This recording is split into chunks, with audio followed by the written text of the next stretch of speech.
Okay, first of all, I want to thank everyone. We are into episode, 23?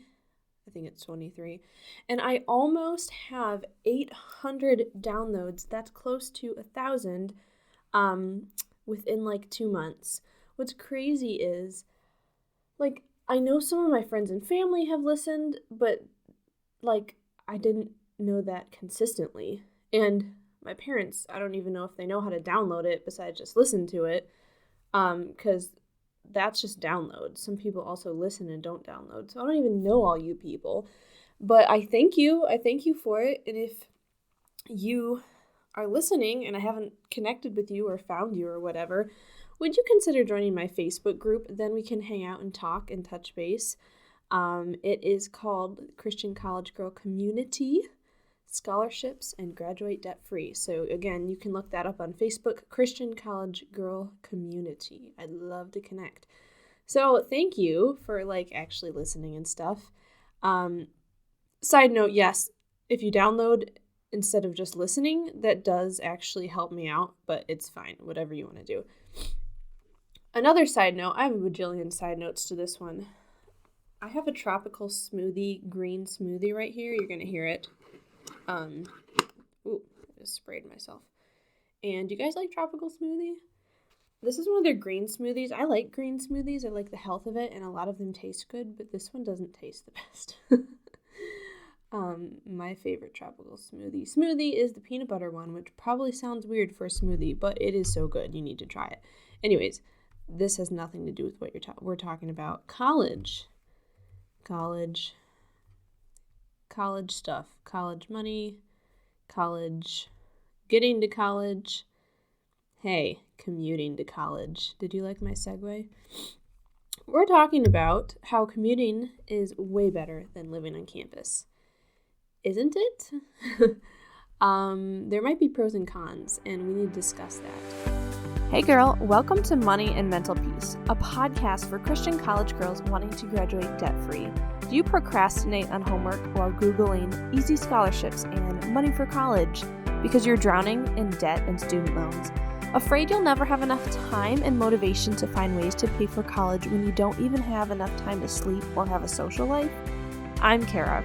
I too was a stressed college student and overachiever looking for money and mental peace. I wondered if there were other ways to pay for college, and I wished for a clear direction on how to do it.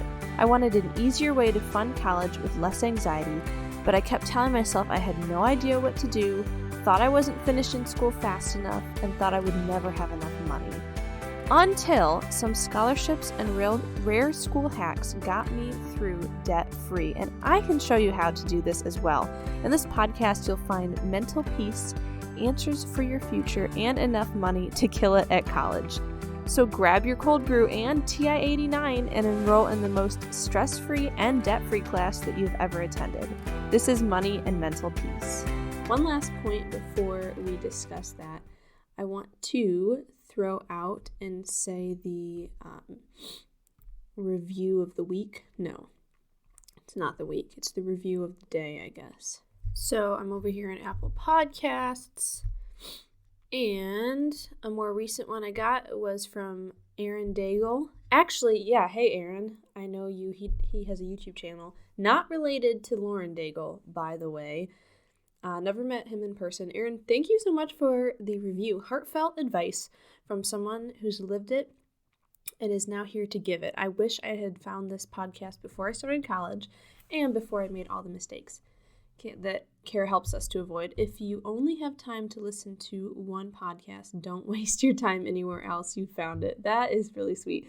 You gave me a 5-star review. Thank you so much, Aaron.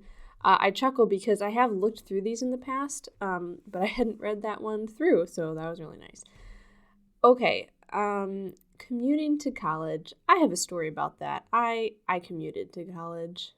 I went to Eastern Michigan University, and I wasn't going to live on campus, just, I was trying to graduate debt-free and all that. My car was pretty old, but I got it from this cute little old lady who stopped driving at 96. The car was, I think it was 15 years old and only had 33,000 miles on it.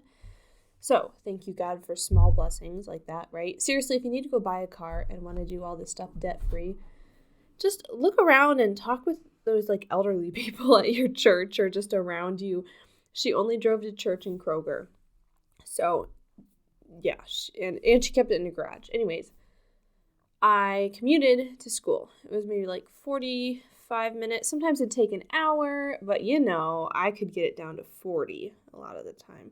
I'm a pretty safe driver, but like, aren't you allowed to go at least like 5 above?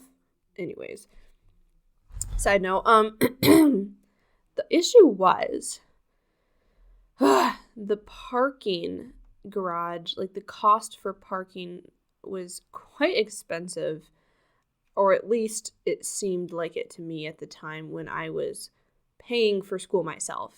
Maybe it's way less than you have had, but I want to say it was like $170 or something like that, $160 or something. Like, I also was at the College of Business, and that is, well, I think they're moving it now. I don't know. But when I was there, it was separated from the main campus. So it was like down more in the main business district of the town. So you basically had to use the parking garage and park there and have the parking pass. That's what it's called. Or like try to find a spot on the street somewhere, which was usually filled. And some of the surrounding areas were a bit sketchy. Not right there, but also sometimes I had class till like 8 or 9 or whatever. I don't know. I wanted to park in the parking garage. So what turns out is I was able to put 2 license plate on my parking pass like application. Because the idea is, sometimes people have a couple cars if they're married or whatever, or just a couple options they drive. Oh, excuse me. Wow. Burping on podcasts.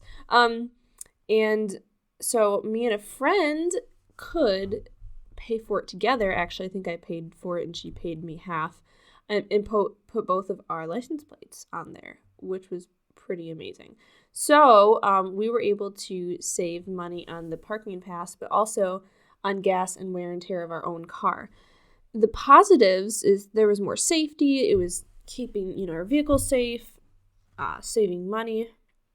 Some of the negatives were like, I guess living on campus, you're more surrounded by the people, right? And have those connections. Also, in the mornings when we'd go to school, we'd both be like half asleep. So I'm not sure we had like the best conversation or I was the most helpful interactor. But anyways, to continue the story, I also, another semester, carpooled with a couple guys. They actually had done the parking garage, like parking pass. I think I ended up paying for my own because I didn't have anyone to split the money with. However, even though I had my own parking pass, it was still great to carpool and swap out with them because, again, cut down on my gas expenses, wear and tear in my car. Anyways, talking about carpooling. But so commuting in and of itself was pretty awesome because I had opportunity for community with carpooling, saving money with doing it with others, and way major uber cheaper than living on campus. Living on campus, those people still needed a parking pass, which is insane because then it was just like the cost of that overall. So there are a lot of other pros and cons, but let's just talk about the financial pros and cons. Pretty much the pro is just you save money commuting, and depending on where you are living, if you have your own apartment otherwise, or you're living at home, it just overall saves money. I don't really know if there's a con with that, unless if you're living with like terrible people. I understand that, but that's not even a financial con. Regarding mental health realm, that's something that you have to decide yourself, of course. If you're living on campus, it could be better for you. Maybe you like being surrounded by a lot of those people and you want to be on the action and you wanted to move out. It's refreshing, whatever. But maybe living at home feels more steady and safer to you. I think that would be deciding between, you and God, your own decisions of that sort of thing. Also, let's see, I did money and mental health, which is what my podcast is about. Also, don't forget to just be asking God what he would guide you to do, because there could be great blessings both ways. So I'm going to still hold to my quote, my saying that commuting is still better than living on campus, because the only other thing that would come up with living on campus is the whole getting the college experience and also being able to be around there when new stuff would come up. It still was overall way better for my decisions, especially with my top goal of being debt-free. Like, that totally trumped everything else. However, since I went like 2 or 3 times a week, I could go and do some stuff. Like, I had this home group with the church there that I'd go and have supper at their house and hang out on Wednesday nights and whatever my last semester. But I wasn't always like in town for different fun stuff. Like, did you know our college had a movie theater on campus? That's pretty cool. And they'd watch movies Friday nights. I couldn't always go to that, right? Because I never went because I wasn't living there. However, in my hometown, I had all of my friends there still in my church, and it wasn't established, like, I don't know, my friend base wasn't exactly at the college. So there are tons of pros and cons to deciding where to live as a college student. Since this podcast is about money and mental peace, I would say entirely commuting has been so much better for me, especially for the pricing. Unless if you're living in an apartment that is way more expensive than living on campus, but that's usually not the case. So I would love to hear your thoughts on this, if there are certain pros and cons to living on campus versus commuting. I have started a Facebook group where we can hang out and chat and get your ideas. And it is called, as I mentioned earlier, Christian College Girl Community. And there's like a little dash, scholarships and graduate debt free. So if you want to come and let me know if I'm just like full of baloney. Do people say that nowadays? I don't know. Or you totally agree with me that commuting is way better than living on campus. Again, let me clarify. If you're living at home and there's like an abusive situation, get out of there. But you might not be living at home. This could be you living in an apartment, and that's still commuting to campus versus living on campus. You can still commute and be really close to the campus. So honestly, all those cons that I listed about like not being connected with everyone, honestly, you still could find a close apartment and still be close to everything and just not right on campus. The expenses are just astronomical. Anyways, side note. So, yep, there it is. There's my opinion. Commuting is way better than living on campus. Pros and cons that would help you in your indecision. And if you're trying to consider all this, think through looking ahead to what the parking pass is, how you could carpool, how you can make commuting such a better place and situation, and I hope it all works out for you guys.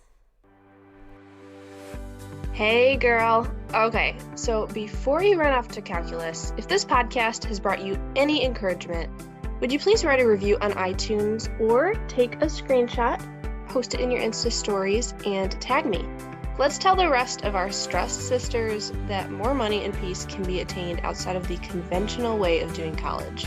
See you next time. Love and prayers, Kara.